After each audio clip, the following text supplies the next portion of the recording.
खूप खूप वर्षांपूर्वी सुंदर नगर नावाच्या एका मोठ्या राज्यात ही गोष्ट घडली. ते राज्य खूप श्रीमंत होतं. तिथला राजा प्रजेसाठी खूप दयाळू आणि उदार होता. एक दिवस सकाळी सकाळी राजमहालाच्या दारात खूप मोठी गर्दी जमलेली होती. जवळजवळ सगळं गावच तिथं जमा झालं होतं. घटना काहीशी वेगळीच होती. त्या दिवशी अगदी सकाळी एक साधू महाराज राजदरबारी भिक्षा मागण्यासाठी आले आणि म्हणाले, महाराज, मला थोडी भिक्षा द्या.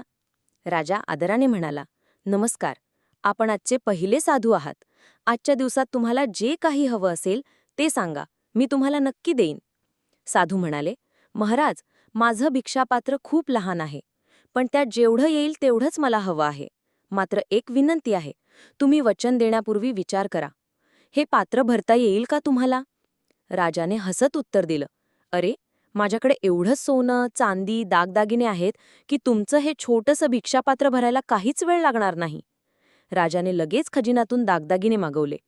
नोकरांनी ते त्या भिक्षापात्रात टाकले. पण गंमत अशी झाली की ते पात्र भरतच नव्हतं. संध्याकाळ झाली, खजिना संपला, तरीही भिक्षापात्र भरलं नव्हतं. राजाची प्रजा देखील राजाच्या मदतीला आली. प्रत्येकानं आपापलं घरचं धन त्या पात्रात टाकलं, पण ते सगळं धन सुद्धा त्यात गायब झालं. रात्र झाली. शेवटी राजा रडत रडत साधूंच्या पायावर पडला आणि म्हणाला, महाराज, मला माफ करा, माझ्याकडे हे पात्र भरण्यासाठी पुरेसं धन नाही. साधू म्हणाले, राजन, तुम्ही माझा वेळ वाया घालवला. सकाळीच जर हे कबूल केलं असतं तर मी पुढे निघून गेलो असतो. तेवढ्याच साधूंनी आपले भिक्षापात्र उलटे करून सगळी संपत्ती ओतून ते पुढे निघाले. राजा धावत गेला आणि हात जोडून विचारलं, हे भगवंत, मला फक्त एक सांगा, या छोट्याशा भिक्षापात्रात माझ्या राज्याचा पूर्ण खजिना रिकामा झाला तरी पण हे भरले नाही. या भिक्षापात्राचे असे काय वैशिष्ट्य आहे महाराज?